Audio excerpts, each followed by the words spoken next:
everybody, welcome to the show. I appreciate you tuning in for another brand new review. Don't forget, every Wednesday night from now until Halloween at 8:30 p.m. Mountain Standard Time, I'm going to be checking in with new great spooky streaming suggestions for all of you to go and check out. I know we're knee-deep in the Halloween season. There is so much new horror out there to watch, but if you're looking for some classics available on your streaming services, come back every Wednesday night. I got you handled. And don't forget, throughout the week, I still got all my reviews in the world of horror, whether it's movies, TV shows, games, books, whatever. You don't want to miss any of that, and the best way to stay on top of that is to get subscribed to my link tree. And you can do that by going to linktr.ee/T-Scary-Movie.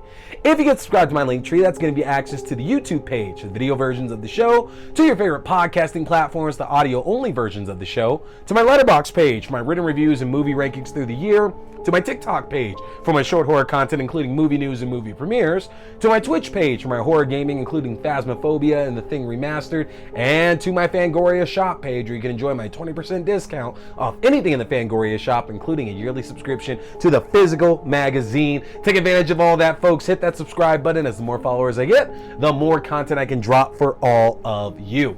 So, what are we talking about here tonight, y'all? Well, we are not done with new horror movies here in the month of October. There is so much coming out, folks. And tonight, we are talking about the latest installment in a very long-running franchise that somehow, some way, might have just put out their most solid entry yet. Folks, I am talking VHS Beyond. Now, if you're not attuned to this franchise at all here, you know, the VHS franchise has been going, I'm actually going to look it up here because I'm going to get it wrong. It's been going since 2012. It's been going 12 years at this point since the original film. And if you're not familiar with them, the VHS franchise is anthology horror. Every single one of these movies ends up providing, you know, a minimum of 3, but sometimes much higher than that, broken up stories that don't have anything to do with each other, but they fall on the concept of something crazy, something scary, something insane and out of this world that you just have to see it to believe it. Now, previous installments, there wasn't really a big theme for the segments that were in all of like the short stories being told. There's always a wraparound segment. And that's what's going to play in between each of the individual stories, and that seeks to kind of tie a lot of it together. And typically there's been a story where somebody just finds a collection of tapes or DVDs or digital footage or whatever basically, and they're going back and watching all these insane stories and kind of being like, what the hell is this that we're watching? This year's entry, VHS Beyond, has taken more of a focus on sci-fi horror rather than just straight up horror. If you've seen the franchise in the past, there's always a little bits and pieces from all kinds of horror in there. Like, you can name a bunch and you can be guaranteed that in the 12 years and the number of films the VHS has done, they've covered a good portion of different horror types out there. But VHS Beyond is the first entry that really just gears it towards one subgenre, that being, again, sci-fi horror. Now, before this came out, I was worried a little bit because I thought it might lean a little bit too much into the sci-fi and end up making itself more of a science fiction film than it is a horror movie like these have been. But at the same time, this franchise has been wildly inconsistent. Everybody's got a favorite entry out of all the films that they've done. And again, let's take a look here. They have done 1, 2, 3, 4, 5, 6. This is the 7th entry in 12 years that they've done. And a lot of folks are all over the place with what their favorite truly is. Now, the other attraction of the VHS franchise is that it usually gives us a number of horror directors, either at the start of their careers or somewhere already in their careers, coming in to do short stories like these. And VHS Beyond is no different at all, folks. We got works here from Mike Flanagan, we have works from Kate Siegel, we have works from Justin Long and his brother Christian Long as well. We have a lot of great filmmakers here on this next entry, and y'all, this is the most consistent and, in my opinion, the best entry that the VHS franchise has put out. To start with, the idea here, and Jay Chill is the one who actually put the wraparound segment together. The idea for the wraparound segment this time was that it was going to be a documentary that A number of experts in the field of aliens and UFOs and things like that are commenting on a collection of lost tapes that are being seen for the first time with supposed proof of aliens. And I love that wraparound segment because in some of the other entries, it's been a bit hard to follow and definitely not as interesting as we move from tale to tale to tale. And I thought that having this segment that still does the job of tying everything together, but out of everything that's going on, it's probably the most straightforward story that you have. I thought that was brilliant because then that means every time the story ends, you're not like completely set off guard. You're not coming in confused or anything. You know, again, that we're watching a documentary on supposed proof of aliens, proof of UFOs, and I thought that was a great way to keep even the most casual viewer invested, because then it's not so much a colossal shift going from story to story to story.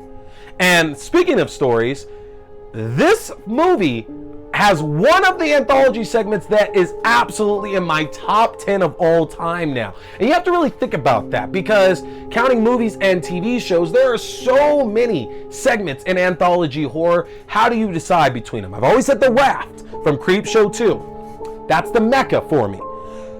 Folks, Stork, which was written and directed by Jordan Downey and Kevin Stewart, has joined that list. This story about a special unit of the police department that goes and investigates and hunts down monsters is on the trail of a group of individuals who have been supposedly kidnapping babies, and when one of their own has their babies kidnapped, it's up to this unit to get to the bottom of the story that's going on, and you will never believe where this ultimately goes. Now, I'm not a big cop fan, but it's hard to disagree with the idea of, like, in movies and games and stuff, putting somebody who's heavily armed in a scenario where they're facing off against zombies or zombie-like creatures. And that's exactly what Stork brings to you. This unit that's filming everything from their body cameras and their new recruit who's actually carrying the camera are running through this house, taking out zombies, aliens, whatever the hell you want to call them, that have been kidnapping these children and look to kill anybody that's interfering. And the twist at the end, I did not see that coming. I actually got a pretty decent laugh out of it as well too. I had a great time following this one here for sure. But the action in it, the gore, the fact that it still had scares, the characters were both likable and hateable, certain ones. They made smart decisions in this. Everything about Stork is what I want in a zombie movie, but it's done so succinct, so well in about 25-30 minutes. It is fantastic and was my favorite segment here on VHS Beyond. And if we're starting out that strong, that bodes incredibly well for the other stories coming up in this one as well too. The next story, Dream Girl, which is written and directed by Virat Pal and Evan Dixon, follows a pair of paparazzi who are looking into the next big Bollywood sensation, Tara. And when they track her down to the set of her latest movie and try to find that most candid shot that'll make them famous, they find out that Tara herself is hiding a big secret of her own. Now, again, there's no way at all to see where this one is going, but I love the idea that the story is talking about how a lot of times people that are in the paparazzi, people are working these kind of jobs, it's their way to get into fame. Maybe you had these dreams of getting famous, being an actor, a musician, you know, whatever the case is, and it didn't work out. So being paparazzi is like the closest you can get to capturing just a little bit of that fame. And there's always the idea that the grass is not always greener, and especially when it comes to professions in the entertainment industry. And that's very much what we see here with Tara, that, you know, everything seems like it's all sunshine, candies, rainbows, whatever, but as we see the background of Tara's career, that she's sad, she's unhappy, she might be a bit overworked, and she's not living the life that she wants to lead. So of course, one of these two paparazzi that's following her around somehow gets a chance to open up to her and tell her that there's more opportunity for her, and unfortunately, that sets off decisions that will affect everyone. Now, this one here absolutely caught me off guard with, again, another superb twist. The beginning of this is so good to where it slowly sets you up, and it's very much different from Stork, because Stork kind of jumps in pretty quickly to where there's a very small buildup before things just go off the rails. A Dream Girl stretches that out to where we get a much longer build-up. We're feeling much more sorry for Tara. We're learning a bit more about these paparazzi and forming the idea of where it's going to go, to where when the twist drops, there is no chance you're expecting it, and even less of a chance that you'll realize the carnage that's coming after that. This is a tremendous tale that's brutal, that's gory, that's violent, and really does talk about the dangers of getting in too close. And by you getting too close, what kind of things can you release? Dream Girl, not as good as Stork, but still a very captivating tale with a lot of blood, a lot of gore, and our monster in this is pretty scary. Another really good entry here for VHS Beyond. That takes us to our third story, Live and Let Die, written and directed by Justin Martinez and Ben Turner, about a group of friends celebrating Zach's 30th birthday, end up going skydiving. But while they're waiting for the jump, they find a UFO nearby that's gonna cause a problem with making it to the ground safely. Y'all, remember, all of this is found footage. And typically speaking, most of these stories that we get in the VHS franchise, they're going to be the most common setups that you see, for a reason why you're carrying around a camera the entire time. Again, the first film was police body cams. The second story here was the paparazzi. This third one is somebody's just documenting their birthday to go skydiving, and the most insane thing happens. Everybody's always worried, if you go skydiving, am I going to fall? Am my parachute gonna not open up? What the hell is gonna happen while I'm up there? But I don't think a lot of people consider the fact that, what if you see an alien? What the hell are you doing in that case? And y'all, it is thrilling. You might actually find yourself out of breath numerous times watching Live and Let Die and seeing how these people are gonna escape from these aliens that now infest the air while they're trying to get all the way down to the ground below. And even if they do make it, is being on the ground safer than it is being up in the air?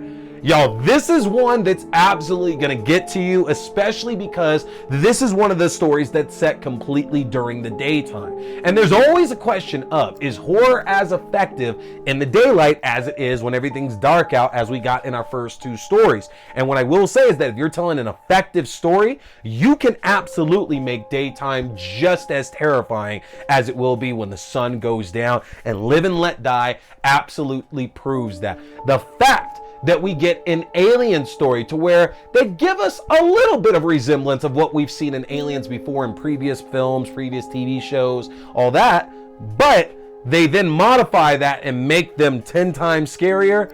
Y'all, you're never gonna look at a peach grove the same way again. Trust me on this one here. Live and Let Die, easily my second favorite here of VHS Beyond. It is very, very close to Stork for sure. We move on to Fur Babies, which was directed and written by Christian and Justin Long. That is right, y'all. Horror Daddy, Justin Long here, jumping in and handling one of our VHS segments with his brother Christian about a doggy daycare owner who is being investigated by a PETA-like animal rights group that thinks something's fishy with her practices. Now, let me tell you here, and I didn't even realize it when I watched this, because I watched this a couple times before I showed it to some friends, and then I'm dropping this review. I didn't pick up on something very big about the plot here to Fur Babies that involves Justin Long, that if you look back in his filmography, there's a very, very big parallel to what's going to happen here in Fur Babies. And that's a bit of a spoiler, because me just saying that sentence should give you an idea of where this might be going. But I won't say more than that, because I don't like to give the spoilers out that handily for films that just came out here. But what I will say, y'all, Fur Babies features one of the best villains that we've recently got, because it's an unexpected villain. And I love when we get that in somebody who absolutely should not be the bad guy, guy. Not because they can't be, just because it's like, that's going against the grain a bit, and they do an excellent job with it, and that's absolutely the case here with Fur Babies. You know, if we're past the point of Justin Long continuing to get more horror projects, let that man get behind the camera a lot more, because him and his brother Christian absolutely kill it here with Fur Babies. Again, another gory tale here. And honestly, I don't know, this might be the one that takes the cake a bit, because it's sick as well too. Like these longs are a little fucked in the head with this one, but I love it. I love it so much. Justin, Christian, make more horror for us, because this was excellent. This was absolutely excellent. And the last tale here, Stowaway, which was directed by Kate Siegel and written by her husband, who hasn't done all that much in the horror realm, Mike Flanagan. I think he's done a project or two here. Y'all, the dream team here, because we've been watching for years at this point Mike Flanagan projects that Kate Siegel has gotten the star in, and she is tremendous in front of the camera, just as he is amazing behind the camera. So getting to flip that a little bit here and letting Kate Siegel get into directing duties. We know it's a Mike Flanagan script, it's going to be pretty good at that point, but the choices that Kate Siegel makes here with Stowaway is absolutely phenomenal here. This ends up following a young woman who has decided to leave her family behind and to document her proof of finding extraterrestrials. And as she continues her research and talks to more people that can kind of back up her story, she does get the chance to actually encounter them. And the story focuses on what this truly means if you find what you apparently have been looking for. Is it the dream that you've always wanted, or have you been looking too hard in one direction and you're about to walk into hell at that? This is one that kind of punched me in the gut a little bit, honestly, just because they really do set it up that our protagonist of the piece made this distinct decision to leave her family to really follow into this completely. And that's the way that a lot of folks who are looking into things like conspiracy theories and proof of alien life and demons and all that kind of stuff there, a lot of times they can follow that obsession and lose their family in other ways. So interesting to make the choice to be able to just walk away from them to pursue this.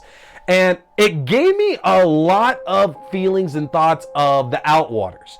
And I know a lot of that's going to be because of the desert setting of it. But honestly, the Outwaters really fucked with my head a lot when I watched that, because these people go out to the desert and they're dealing with, I don't even know at this point, honestly, aliens, monsters, time travel, traveling through time and space. Like, it's insane. I do recommend it, but I know it's a very niche watch, but that is a fantastic film. Robbie Joe Banfitch, fantastic, man. But I got a lot of feelings of similarity compared to the Outwaters, but this might have been a more straightforward story. Now, it's not as brutal and as gory as the Outwaters is, but what I will say though is that by the end of the film, yeah, you know, it's hard not to kind of feel a bit here for this woman, for her family, and for the decisions that she's made. And I do feel that was the purpose of the story, is showing that diving into our obsession is never going to be as healthy as we think it is, no matter what we ultimately find, even if we get the proof that we're after. Sometimes it's just not worth it. Got to stay focused on what's right in front of you. So we had multiple stories here for VHS Beyond that managed to be scary, managed to be bloody, managed to have great characters and great stories with them. And again, to keep that in every single story here in a VHS film is unheard of, honestly. And that's not a knock, because I do love the VHS franchise, but I think most people would say is that, like I've said a few times, it's been wildly inconsistent from story to story over each entry that we've gotten. And since the series has shifted over to Shudder and they've attracted a few more notable filmmakers, having that combination of experienced filmmakers with folks who are just coming up has worked out phenomenally, because these folks are making a name for themselves. So we expect some of them to be some of the bigger names in horror as we go by. Look back at the first two VHS films and see where some of the people behind these movies are doing at this point. This franchise is not losing steam at all, y'all, and I promise you, I beg you here, if you've given up on the VHS franchise, this is the one to come back into, folks, if just for Stork alone, but you don't just want to watch Stork, you don't watch it all. It's all pretty damn good. Check it out and let me know in the comment section here if you do have a favorite segment from the VHS franchise for a chance to enter to win an Abigail Funko Pop. I want to know from you. Tell me in the comment section, and we'll have more reviews for you coming up soon, folks. I appreciate you tuning in, but that's it tonight. My name is T. We've been talking scary movies. Here is a big fan of Fangoria. So, if you want to check out the world's best horror magazine that's out there, get a chance to get yourself your own subscription, which I just got my first one back in 2022, and I don't regret it for a second. But if you want your own Fangoria subscription, or you like the Fangoria merchandise, then head over to the Fangoria shop and use my link if you want to save yourself some money, folks. That's an easy one to remember. Just go to shop.fangoria.com/axdew. Again, that's shop.fangoria.com/axdew, or use my specific code AXDEW at checkout. You can save 20% off your entire order, and that implies 2 subscription and one-time orders as well. You don't want to miss out, folks, because with the magnitude of horror movies we've had released in the last few years, and with what we have on the horizon, Fangoria is going to be your #1 source for all that great, juicy, bloody information in the world of horror. So again, head to shop.fangoria.com. Hey there, folks! Thanks for tuning in to T Watch This Scary Movie. I appreciate you checking out another review or movie news, whether we're talking movies, TV shows, books, or games, whatever, it's all scary. Remember, you can check out new episodes every Wednesday night at 8:30 p.m. Mountain Standard Time on the YouTube page for video. That's youtube.com/C/Theron Reynolds Scary Movie. Again, youtube.com/C/Theron Reynolds Scary Movie. And you can check out the audio version on all your favorite podcasting platforms. Just search T Watch the Scary Movie or TWASM. Don't forget, my name is T. We've been talking scary movies. Stay scared.